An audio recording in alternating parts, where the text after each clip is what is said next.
अस्सलाम वालेकुम बिस्मिल्लाहिर्रहमानिर्रहीम औज़ुबिल्लाहि मिनश्शैतानिर्रजीम। आज हम क्लास 9 की फ़िज़िक्स स्टार्ट करने जा रहे हैं और ये क्लास 9 फ़िज़िक्स का पहला टॉपिक है, पहला चैप्टर नंबर 2 काइनेमैटिक्स। हमने पहले चैप्टर से स्टार्ट नहीं किया क्योंकि मोस्टली जो बच्चे हैं वो चैप्टर 1 से उनके स्कूल वाले उनको स्टार्ट नहीं कराते, क्योंकि उसके अंदर कुछ चीज़ें हैं जो थोड़ी टेक्निकल हैं और आसानी से बच्चों को समझ नहीं आती। जबकि चैप्टर 2, 3 और 4 और जो उससे आगे वाले चैप्टर्स हैं वो सब आपस में इंटरलिंक्ड हैं। तो चैप्टर 2 पहले कराया जाता है ताकि बच्चों का इंटरेस्ट डेवलप हो फिज़िक्स से और बच्चों को चीज़ें समझने में आसानी हो, क्योंकि डेली लाइफ से लिंक्ड होती हैं वो चीज़ें, तो बहुत आसानी से उन्हें समझ आती हैं। तो this is our first lecture of physics class 9th chapter number 2 kinematics. तो सबसे पहले इसके अंदर अगर बात करें आप तो इंट्रोडक्शन की कि काइनेमैटिक्स है क्या। तो काइनेमैटिक्स की अगर हम बात करें तो उससे भी पहले अगर हम एक चीज़ ध्यान में रखें तो फिज़िक्स जो है उसकी एक ब्रांच है मैकेनिक्स। मैकेनिक्स बेसिकली होती है स्टडी ऑफ मोशन, ठीक है। वो किसी भी ऑब्जेक्ट का हो सकता है, अर्थ का, टेरेस्ट्रियल ऑब्जेक्ट्स का, एटम्स का, ठीक है। ये हाथ की मूवमेंट है, देखें आप, ठीक है। इसी तरह जो है सन, ये देखें धूप आपको नज़र आ रही है, कॉपी पे पड़ी है, तो धूप की भी एक मूवमेंट होगी, एक मोशन होगा। तो ये जो मोशन है यानी कि मूवमेंट किसी भी चीज़ की जो है वो मैकेनिक्स के अंदर आती है। अच्छा, इसके बाद अगर हम लोग बात करें तो ये हमारे पास मैकेनिक्स की डेफिनेशन आ गई, ये उसकी हमने एग्जांपल ले ली। अब आते हैं मैकेनिक्स की जो ब्रांच है काइनेमैटिक्स, यानी जिसके नाम के ऊपर ये चैप्टर है। काइनेमैटिक्स क्या है? Kinematics study of motion without discussing it's causes.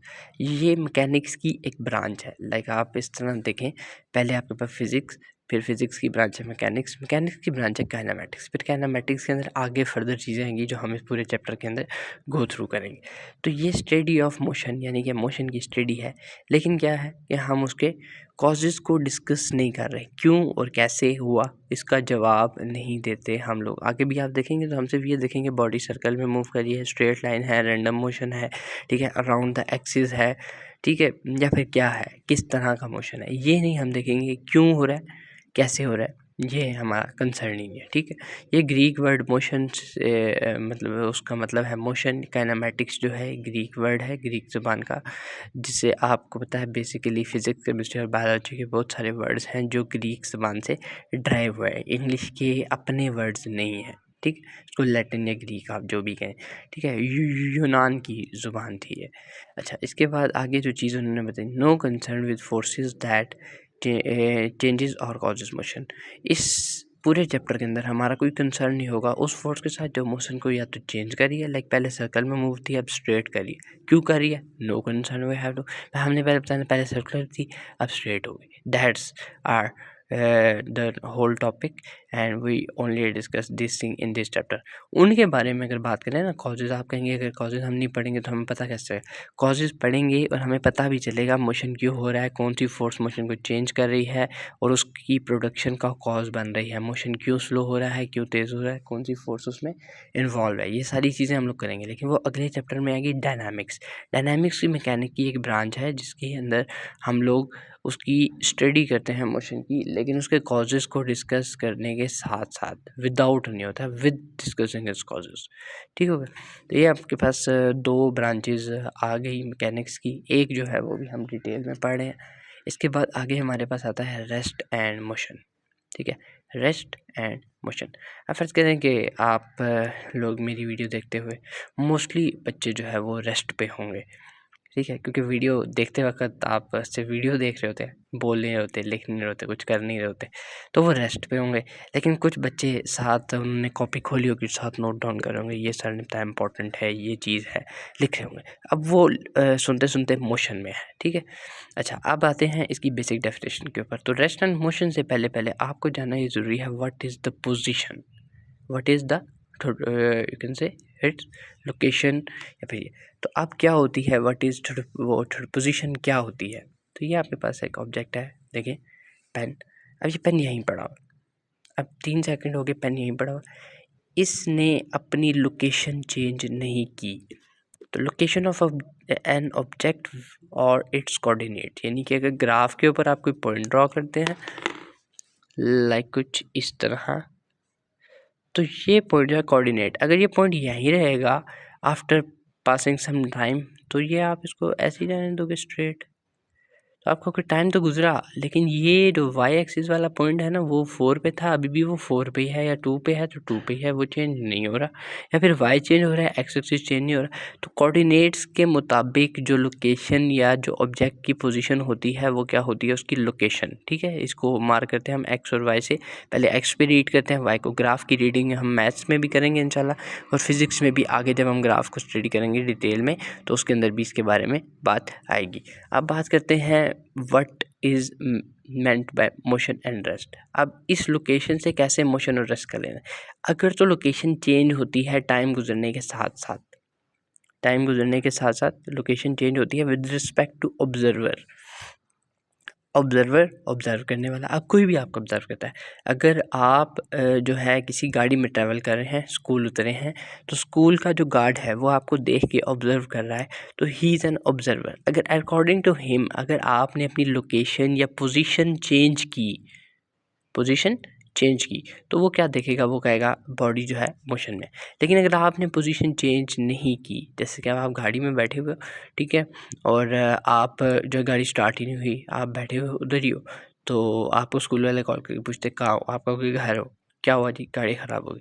तो आपने अपनी पोजीशन चेंज ही नहीं की, आप वो अपने कार पोर्च से या पार्किंग से या मेन रोड से बाइक के ऊपर, गाड़ी के ऊपर आगे मूव ही नहीं है, तो देखने वालों ने कहा कि आप रेस्ट पे हैं। इसकी एक और एग्जांपल ये है कि एक बंदा जो है पेपर के दौरान, अक्सर बच्चे ना कुछ आता नहीं होता तो वो बिल्कुल ऐसे बिल्कुल हाथ रोक के बैठे होते हैं और ये ऐसे ऐसे कर रहे होते हैं, मतलब उनका पेन रेस्ट पे होता है, वो लिख नहीं रहे होते कुछ।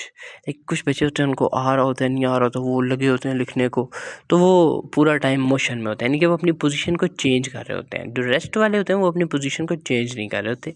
इसकी एग्जांपल जो है हमने दी, एक झूला जो है पार्क के अंदर कभी आप जाएं तो वो आपको नज़र आता है स्टिल, यानी कि वो अपनी जगह रुका होता है, इर्रेस्पेक्टिव कि आप रात को जाएं, रात को आप जाएंगे तो आपको झूला शायद झूलता हुआ नज़र आए। ठीक है, कुछ लोग कहते हैं वो जिन्नात होते हैं, कुछ लोग कहते हैं हवा की वजह से हो रहा होता है। तो कॉज उसका कोई भी हो, क्योंकि हम पढ़े काइनेमेटिक्स तो हम उसके कॉजेज़ को तो नहीं, हम सिर्फ देखेंगे कि वो घूम रहा है नहीं। तो अगर वो घूम रहा हुआ, आप लोग एक्सपेरिमेंट कर सकते हैं, इस्लामाबाद में बहुत सारे पार्क्स हैं, को विज़िट करें और देखें तो आप पता चलेगा उसका झूला रुका हुआ है या चल रहा है। ठीक है, रात के टाइम पे, बट दिन के टाइम पे तो ऐसी बात है कोई ना कोई बच्चा होगा तभी वो चल रहा होगा। ठीक, और अपना एक्सपीरियंस शेयर करें। अच्छा, इसके बाद है कार इन मोशन। आप रोड के ऊपर चल रहे होते हैं तो आप हज़ारों गाड़ियाँ देखते हैं रोज़ आती जाती, तो वो कार होती है मोशन पे ऑन द रोड। तो ये आपके पास जो है रेस्ट एंड मोशन जो है उनकी डेफिनेशन आ गई। इससे पहले लोकेशन को, और इससे हमने मैकेनिक्स, काइनेमेटिक्स और फिज़िक्स को हमने किस तरह इन सब चीज़ों को इंटरकनेक्ट किया, तो ये आपके जहन में बात होनी चाहिए। अच्छा, इसके बाद है point to ponder. Point to ponder जो है आपकी बुक के अंदर, उससे ना एक चीज़ जो है वो निकलती है, यानी उसके अंदर ना एक क्वेश्चन, एक कंसेप्ट दिया हुआ है प्रॉपर उन्होंने, तो वो जो है आपको इस वीडियो में नहीं पढ़ाऊँगा। उसके लिए मैंने आपको बताया कि मैंने point to ponder chapter number 2 physics की एक और वीडियो बनाई है, वो इंशाल्लाह चैनल पे जल्द अपलोड हो जाएगी।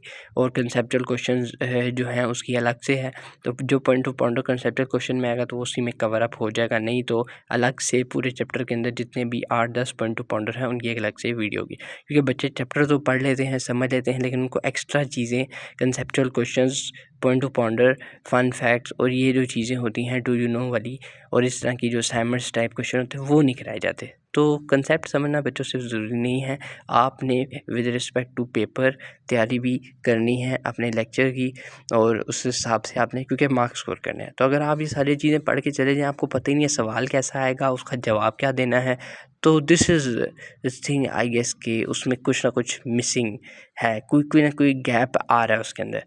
ठीक है, तो ये इंशाल्लाह नेक्स्ट वीडियो में आपको डिस्कस किया जाएगा। बाकी ये बातें हैं टाइप्स ऑफ मोशन के ऊपर। देखें, रेस्ट, हर किस्म का रेस्ट ही होता है। मोशन ये नहीं कि आप कहें मैं बेड पे रेस्ट कर रहा हूँ तो ये अलग रेस्ट होगा, झूले पे रेस्ट कर रहा हूँ और है, स्कूल में रेस्ट कर रहा हूँ वो और है। ठीक है, सब ये कहेंगे पे रेस्ट एक ही किस्म, उसकी कोई टाइप्स नहीं होती। But if we talk about the motion, ठीक है। मोशन की टाइप्स होती हैं, आपने देखा होगा गोल चक्कर पे गाड़ी जो है वो गोल घूम रही होती है, स्ट्रेट रोड पे स्ट्रेट जैसी कर्व पाथ आती हैं तो गाड़ी मुड़ना शुरू हो जाती है, ऐसे जैसे F1 रेसिंग ये ट्रैक आप में से किसी को शो होगा तो वो अगर आप देखें तो वो आपको ऐसे बने हुए, ये ऐसे होगा, ये ऐसे ऐसे ऐसे ऐसे ऐसे ऐसे ऐसे ये ऐसे करके इस तरह करके ना ट्रैक होगा बड़ा सा F1 का, ठीक है। तो वो बड़ा सा ही इरेगुलर किस्म का पैटर्न होता है उनका। तो खैर ये जो होती है डिफरेंट किस्म के आपको टाइप्स ऑफ मोशंस बताएंगे कि या तो मोशन स्ट्रेट लाइन होगा, ठीक है। तो अब इसके अंदर तीन टाइप्स है, तीन टाइप्स को पहले डिस्कस करते हैं फिर उसके आगे फर्दर देखते हैं। तो there are broadly categorize in 3 types. कितनी टाइप्स हैं जी?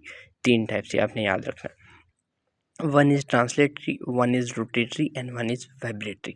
तो पहले हम रोटेटरी और वाइब्रेटरी को डिस्कस करते हैं, then we come to the translatory, क्योंकि इसके अंदर आगे फर्दर सब टाइप्स हैं तो इसको हम बाद में देखते हैं तफसील के साथ। अच्छा, पहले आते हैं रोटेटरी के ऊपर। रोटेट्स, आपने वर्ड सुना होगा, अर्थ रोटेट अराउंड द सन। अब अर्थ रोटेट अराउंड द सन, इसका क्या मतलब है, क्या करती है अर्थ सूरज के, उसका किस तरह का मोशन होता है? तो हम कहते हैं कि वो अपने एक्सिस के अलोंग मूव करती है। जैसे एक बॉल होती है ना, उसके ऊपर आप एक ना उसके अंदर से तार घुसाओ, ठीक है, मतलब तार एक बॉल से, मैं आपको एक एक्सपेरिमेंटल वीडियो दिखाऊंगा, उसमें बॉल होगी, ठीक है। बॉल के अंदर एक लोहे की जो तार होती है उसमें आप होल करें और तार को उससे ऐसे गुजारें और आप देखें बॉल को स्पिन करा रहे हैं, लाइक बॉल को यूं यूं यूं घुमा रहे हैं और दरमियान में आप कोई बड़ी सी चीज़ रख दें तो ये बॉल यूं यूं घूमते घूमते घूमते घूमते घूमते घूमते घूमते एक टाइम आएगा वो वापस इसी जगह पे आ जाएगी, ठीक है। अर्थ की मूवमेंट जो है वो सिर्फ इस तरह नहीं होती, उसकी इस तरह भी होती है। तो हमारे लिए इस बॉल के ऊपर इस तरह की मूवमेंट कराना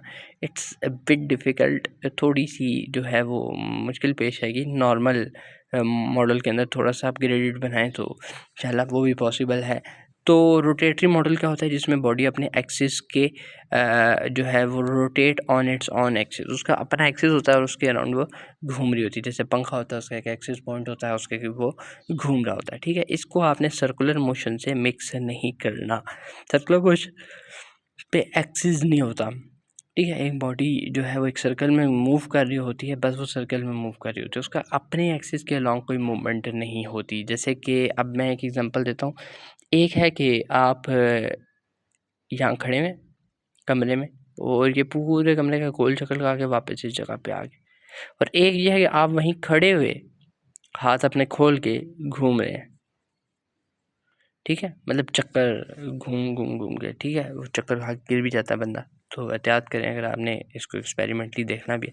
तो इसमें बंदा जो है वो एक किस्म का ट्रैक रेस, एक डिस्टेंस तय करता है, ये वो सारा कुछ। तो ये सर्कुलर है और ये रोटेटरी है। आई गेस इन दोनों में आपको समझ आ गया होगा, किसको ना समझ आए तो वो पूछ सकता है। वाइब्रेटरी, इट्स वाइब्रेटरी किस तरह का मोशन होता है, जैसे देखें अब आपने ड्रम बीट या कोई चीज़ देखी होगी तो ये देखें, अब ये क्या है, to and fro motion, to fro to fro to fro to fro, ठीक है। या फिर इसको अगर आप ऐसे समझें तो आपको बेहतर तरीके से समझ आएगा कि ये टू एंड फ्रो मोशन आपको कैसे आ रहा है। तो ये वाइब्रेटिव मोशन होता है। सी सॉ के अंदर एक बड़ी परफेक्ट एग्जांपल है इसका। एक चीज़ होती है जो आपने ध्यान में रखनी है कि इसकी मीन पोजीशन जो होती है ना वो फिक्स होती है, यानी कि ये मीन होंगे तो ये दोनों क्या होंगे, एक्सट्रीम पोजीशन होंगे, ठीक है, ये दोनों एक्सट्रीम होंगे, ठीक हो गया। तो ये आपका जो है वो मामला है, दो मीन और ये एक्सट्रीम। तो सीसॉ में भी आप देखते हैं दरमियान में वो लगा होता है, पॉइंट लगा होता है, तो एक झूला ऐसे होता है, कभी वो ऐसे हो रहा होता है, कभी वो ऐसे हो रहा होता है। तो ये जो है इसका ये वाला जो पॉइंट है वो फिक्स होता है, यानी कि मीन पॉइंट होता है, ठीक है। तो ये होती है वाइब्रेटरी मोशन। अब if you talk about the translatory motion, ये होता है all the points of a moving object move uniformly in same direction such that there is no change in the orientation of object. अच्छा, इसमें ये कह रहा है कि ऑब्जेक्ट जो है ऐसे मूव करता है कि उसकी ओरिएंटेशन में कोई फ़र्क नहीं आता। जैसे एक्सिस के अलॉन्ग ना वो ऐसे ऐसे हो रहा है, ठीक है, ओरिएंटेशन में उसके फ़र्क है, एंगल में उसके फ़र्क आ जाएगा।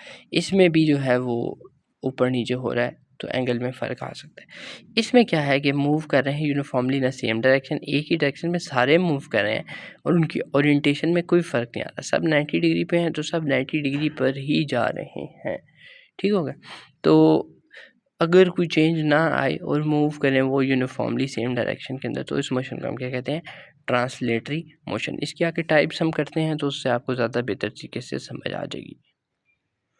अच्छा जी, ट्रांसलेटरी की टाइप्स अगर आप देखें तो पहली है रेक्टिलिनियर। रेक्टी यानी कि शेप उसकी क्या होगी? लीनियर, यानी कि स्ट्रेट लाइन जो है उसका पाथ होगा। इसके लिए कर्वीलिनियर भी यूज़ होता है सर्कुलर के लिए, या सर्कुलर मोशन भी यूज़, इसके लिए लीनियर या रेक्टिलिनियर दोनों यूज़ होते हैं। आई गेस इसके स्पेलिंग में डबल एल आता है, if I am not doing mistake, तो आप जो है इसको चेक कर लीजिएगा, इसकी स्पेलिंग करेक्ट है।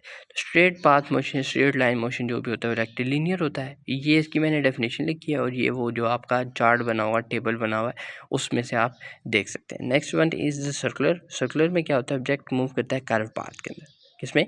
कर्व पाथ के अंदर, यानी कि पाथ है ना सीधी नहीं है, थोड़ी थोड़ी मुड़ी हुई है, ठीक है, मतलब थोड़े थोड़े कर्व्स हैं, कर्व्स करते करते करते करते अब वो कहना है special type of curve in which the radius of rotation remain constant. यानी कि ये देखें, ये पॉइंट है, बॉडी सर्कल में मूव कर रही है, ऐसे कर्व में मूव कर रही है कि इसका फासला यहाँ से यहाँ से यहाँ से यहाँ से इसका ऑल्दो नहीं है, तो इसका मतलब ये सर्कल नहीं है। बट जिसका सारी तरफों से इक्वल होगा, जैसे कि इसका, if I am not wrong, तो ये आपका सर्कुलर बन जाएगा, तो ये कर्वलिनियर होगा, ठीक है। जिसका रेडियस से फासला, यानी कि जिस पॉइंट पे वो घूम रहा है ना, उसका उस सेंटर पॉइंट से फासला सेम हो, यानी कि यहाँ से यहाँ का फासला भी, यहाँ से यहाँ का फासला, यहाँ से यहाँ का, मतलब किसी भी पॉइंट पे अगर आप फासला उसका मेजर करना चाहें तो आपको वो सेम ही नज़र, तो ये सर्कुलर मोशन होगा। Last one is random. Random motion ना सर्कुलर है ना वो है, जिधर मर्जी जाए, जैसे ये बर्ड्स, एनिमल्स, ये कीड़े मकोड़े जो भी होते हैं वो इरेगुलर मोशन ही कर रहे होते हैं। अक्सर आप भी जो है, अगर मोस्टली बच्चे पानी पीने या वॉशरूम के बहाने से जाते हैं तो वो स्ट्रेट लाइन मोशन नहीं करते, वो इरेगुलर मोशन ऐसे टेढ़े मेढ़े पूरा स्कूल का चक्कर लगा के। आजकल तो स्कूल छोटे हो गए बहुत ज़्यादा, हमारे टाइम में बड़े स्कूल्स हुआ करते थे, तो आप पानी पीने जा रहे हो तो पूरे स्कूल का आपने ना एक दफ़ा राउंड लगाना है और फिर आपने 10-15 मिनट बाद वापस आना, तो वो एक इरेगुलर मोशन की टाइप थी। अगर आप भी ऐसा करते हैं तो ज़रूर बताएं। Now come to the summary of today lecture. तो पहले हमने पढ़ा फिज़िक्स, कि फ़िज़िक्स क्या है। फ़िज़िक्स जो है वो आपकी ब्रांच ऑफ साइंस थी जिसके अंदर मैटर और एनर्जी को स्टडी करते हैं। उसकी एक सब ब्रांच है मैकेनिक्स। मैकेनिक्स में मोशन को डील किया जाता है। फिर मोशंस के अंदर दो होती हैं, kinematics and dynamics. We are discussing only one. तो काइनेमैटिक्स पहले लिखा है। काइनेमैटिक्स पे हमारे पास आती है पोजीशन, यानी कि पोजीशन या लोकेशन किसी भी ऑब्जेक्ट की, तो अगर वो चेंज नहीं होगी तो रेस्ट है, चेंज होगी तो मोशन है, क्योंकि रेस्ट की तो कोई टाइप नहीं होती। तो इसलिए जो है ये बिल्कुल जो है इसके आगे मैंने कुछ नहीं, इसको मैंने रोक दिया यहाँ पे। जबकि मोशन की अगर आप देखें तो translatory, rotatory and vibratory 3 types आपको मिलती हैं। फिर अगर आप ट्रांसलेटरी में देखें तो 3 थी, लीनियर, सर्कुलर और रैंडम मोशन। तो ये आपका पूरे टॉपिक का जो है वो समरी है, आप इसको देख सकते हैं। पूरा फ्लो चार्ट जो है एज अ समरी गिवन है। जज़ाकल्लाह। बाकी अगर किसी बच्चे का इस पूरे टॉपिक के रिलेटेड कोई भी सवाल हो तो वो पूछ सकता है, इंशाल्लाह उसको कमेंट्स में आंसर मिल जाए। जज़ाकल्लाह।